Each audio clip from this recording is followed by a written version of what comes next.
Today on Ancient DOS Games, we're taking a look at another golf game, as there were quite a lot of these made in the days of DOS. But this one, Mean 18, is probably one of the most influential of them all, for the simple fact that it's one of the first digital golf games to use the three-point style of club swinging found in virtually every golf game following for the next decade, where you push the button once to start a swing, again to set the power, and once more to determine the accuracy of your shot and whether you end up hooking or slicing. It wasn't the first golf game to use this approach, as you can go back even earlier to games like Golf on the NES, but it may very well be the first DOS game to use this method of control, and definitely helped popularize it all the same. Now that said though, this game hasn't aged very well, not helped by the fact that I wasn't able to get it working perfectly with emulation. I mean, it looks like it's working properly, but something very weird's going on with the I/O, as my presses of the spacebar to hit the ball will sometimes be spot on, or other times be delayed by a couple fractions of a second, which, given that you're trying to perfectly time presses to get the power and accuracy you want, kinda makes playing this thing a bit of a luck box. Though admittedly, this may simply be related to running an EGA mode versus the other display modes, or it could be a result of having to run an older version than the one I actually own. It was also perhaps the very first golf game to both offer and advertise a course architect feature for making your own courses. Now, this thing's actually pretty complete and can be used to make courses as detailed as any of the others built into the game. Well, not exactly built in. As you can see from my original discs here, one's labeled Program, the other is labeled Famous Course Disk Volume 1. The course files are actually pretty big since they're storing bitmap data, so they were only able to fit 3 courses on each 360 kilobyte disk. So they included the Volume 1 Famous Course disk by default, and sold additional Famous Course disks as expansions. I should also point out that my discs contain a newer version than the one I was stuck playing for this review, as I currently don't have a means of getting files off of my 5¼ inch discs, and even if I did, Accolade's disc-based copy protection can make getting these things working a pain in the butt. Oh well.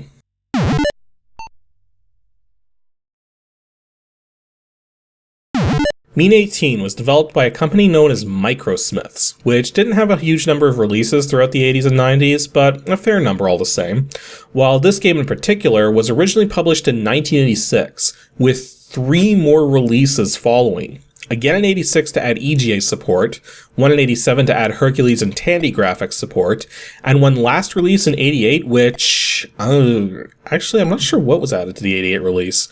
I know somewhere in this mess of releases they added proper 3.5 inch disc support, which may seem like an odd thing to not support by default, but I'll explain what was up with that later. It's a 1 to 4 player golf sim, which ultimately had support for Hercules, CGA, CGA Composite, EGA, and Tandy video modes, running the gamut from monochrome to 16 colors, though the EGA, Tandy, and Hercules modes were all absent from the initial release and were added in later releases. Admittedly, after capturing footage using the EGA mode, I went back and discovered that the CGA Composite mode actually looks better, with his own custom font and everything. So when playing emulated, I'd actually recommend going that route instead of with EGA. As for audio, it only supports the PC speaker, and even then has very little in the way of sound effects. As for its current release state, like most Accolade titles, it never became freeware nor saw a transition to modern digital download services. So it's still commercial and only legally obtainable secondhand from places like Amazon and eBay.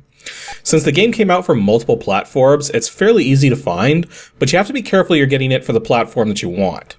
Prices are also all over the place, with some sellers charging as little as $5 and some going all the way up to $60-ish, with even fully boxed copies ranging wildly in price, though averaging to around $20 to $30. I should point out too that while it isn't too tricky getting the game for the platform you want, getting the specific DOS version you want can be very tricky, as the discs lack any sort of version distinctions to help figure this out.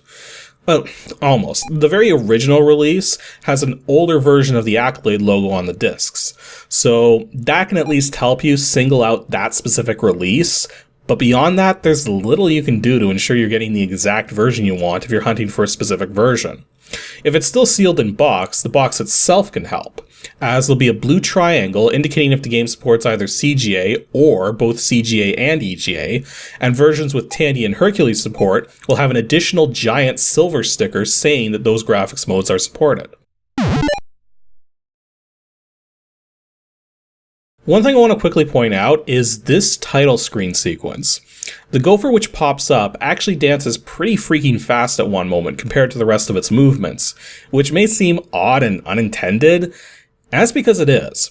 Those super fast motions were actually supposed to coincide with certain data being loaded from a floppy disk. So when running the game emulated from a hard drive, those things which would have taken a few seconds to load will instead load almost instantly, resulting in that really fast animation. And once you get into the program, you're asked to insert your course disk. Again, this ties in with the fact that the game wasn't really meant to be run from a hard drive, so you would replace the program disk with the course disk. Then select your course and set up the game options and players. When playing solo or with 3 players, you're limited to stroke play, where each player is simply aiming for the lowest score possible. With 2 players, you can also do match play, where you're trying to win the most holes. And with 4 players, you can do a best ball game, which really is just stroke play with 2 teams of 2 players, and the team with the lowest cumulative score is the one which wins. Each player also sets whether to use regulation tees or pro tees, determining where they hit the ball from on each hole. And you can also set each player to beginner or expert. Now, the difference is that beginners have their clubs auto-selected before each stroke to what their caddy thinks is appropriate, though you can still change your club selection following. Plus, beginners are given a little more leeway with their accuracy, though it's still pretty tight, and you'll still get some very horrible slices and hooks if you're just a few pixels off from the center of the accuracy notch when hitting the ball. Now, before you begin, you're also able to do some practice rounds. There's a driving range, a practice green, and you can straight up just practice individual holes from the course you've selected. These practice options are pretty useful for getting the hang of the game before diving into a full 18-hole excursion, as an average solo game of this takes about a half hour, though substantially more if you're waiting on transitions or load times from floppy disks. Now, let's address something which may have been bothering some of you since I started this video, and that's the graphics. More specifically, the 3D perspective. Something which is kinda neat but also kinda disorienting is that the graphics are done with a sort of curved perspective. In fact, each pixel which makes up the course translates into a fairly sizable square patch in the 3D view. As you look further down the field, everything starts curving upwards more and more, and then gets cut off at around the 300 yards distance. It takes a bit to get used to this because it makes hooks and slices look a lot worse than they actually are, but at the same time makes it easier to figure out how to intentionally perform hooks and slices when it makes sense to do so. After setting up where you want to aim by adjusting your view and selecting your club, you do your 3-point swing, pressing the spacebar once to start the swing, again to set power, and one more time to set accuracy. And it's important to note that this bar on the side is not linear. Each notch represents a 10% increase in power, which means the higher the bar goes, the faster you approach full power. So trying to be accurate with your swing power gets harder the more power you want to put into your shot.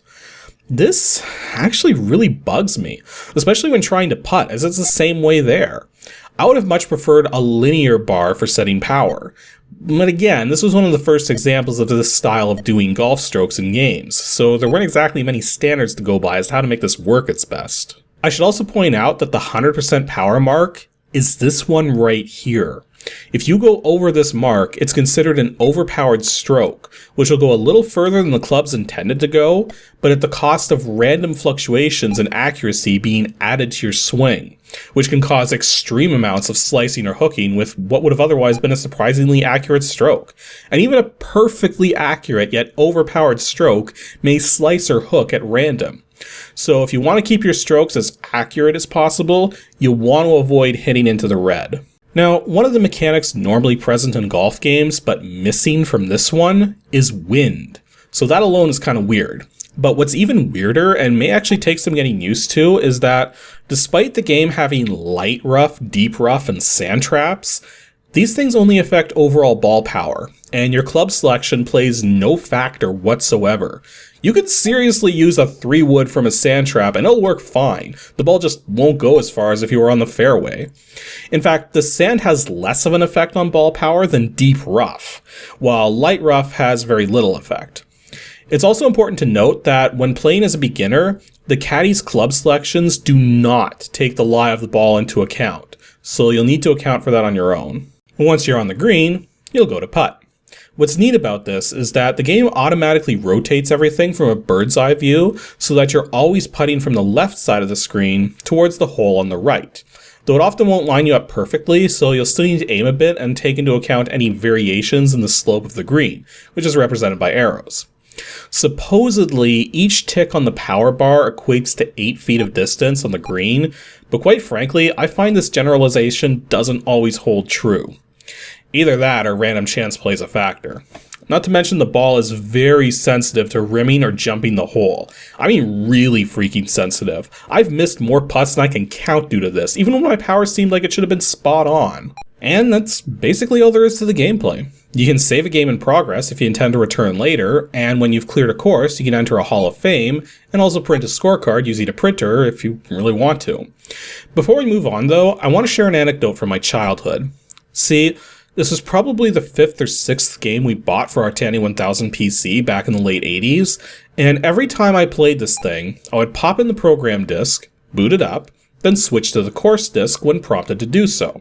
Only a couple months or so later, we got Pinball Wizard, which introduced me to the concept of editing, as at the time, I didn't even realize Mean 18 had editing features, as it's done with a standalone program and it's not built into the main game. But Pinball Wizard's editing introduced me to the concept of file handling back when I was about 6 or 7 years old. So I got all intrigued and started scanning directories of the discs I had. I noticed the famous course disc really didn't have much on it, just 3 M18 files named after the 3 courses which came standard.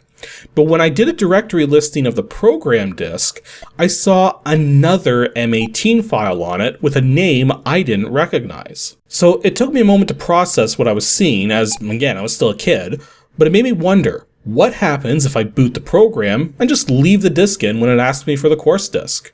I did that, and sure enough, the game started loading as normal, but already had a course selected which I'd never played before called Bush Hill. For me, personally, this was the first moment I ever felt like I found something secretive or hidden in a video game on my own accord, without anyone telling me what to do or without looking up how to access such a secret in a strategy guide or whatnot. Now sure, it wasn't really that hidden, but no one told me this was possible, and it wouldn't be much longer before I found the Course Architect program and proceeded to wreck all the courses. Yeah, we should probably talk about that. The Course Architect program included with this game isn't anything like that very basic editing tool included with World Class Leaderboard. This editor allows for the full and complete creation of entire courses, pixel by pixel, tree by tree.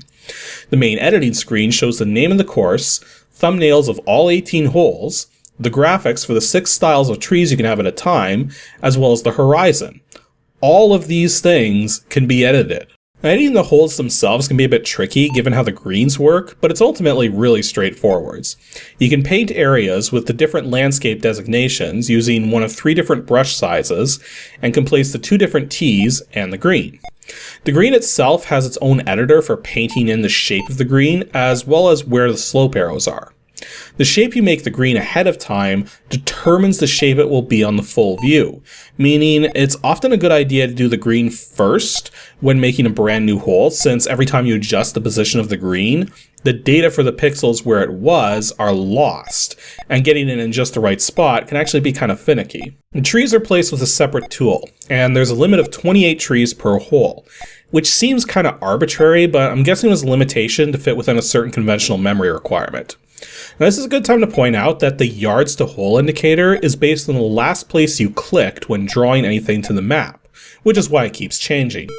You can also set the par value to 3, 4, or 5 as you'd expect. Editing the trees themselves and horizon is done with basic drawing functions, although I find it curious that instead of having 2 typical shades of gray for EGA, it has 2 of the same shade of gray. And I checked this in the composite mode and found the same thing there. It's kind of odd, but I don't think this is a bug. I'm not entirely certain what's going on here really, since if you go into the CGA 4 color mode, these 2 shades of gray are actually represented by different colors, but not in composite and not in EGA. So yeah, if anyone has any idea what's up with this, please let me know. But there's one last thing to address with this editor, and that's how to save new courses. Well, you can't. Remember how I said the game didn't support 3.5-inch discs at first? Since you could only fit 3 course files onto a disc, it was assumed you would never be able to make brand new courses without replacing existing courses. So there's no means to actually save separate course files. You are forced to overwrite an existing course.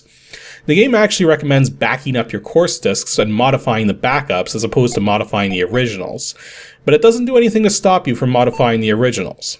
For this reason, I kinda ended up breaking all of the courses on my legit copy of the game since I didn't know any better as a kid. Oh well. Overall, even though this program hasn't aged very well and doesn't seem to run perfect with emulation, it's still a very notable game as far as DOS gaming history is concerned, given the features it helped popularize and the way it simplified things, sometimes to a fault.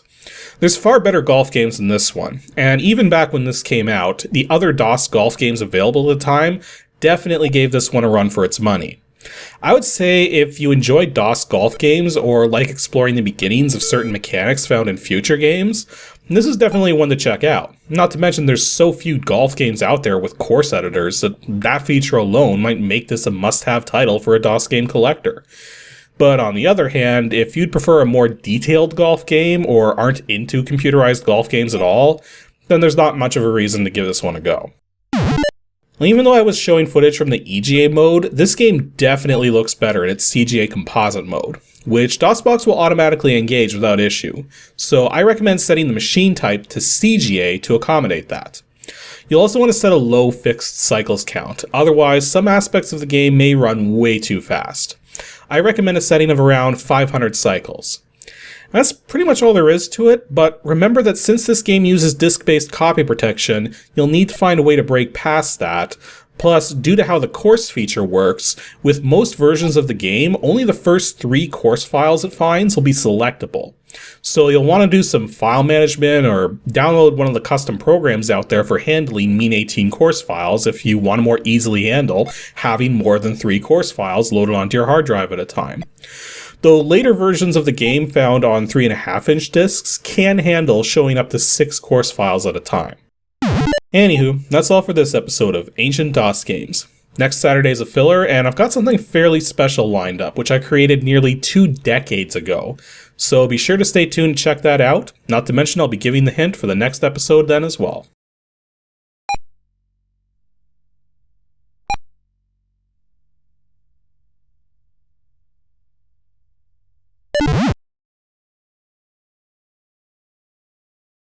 Thanks for watching, everyone, and special thanks to those of you supporting me on Patreon. Here's just a small sample of you guys.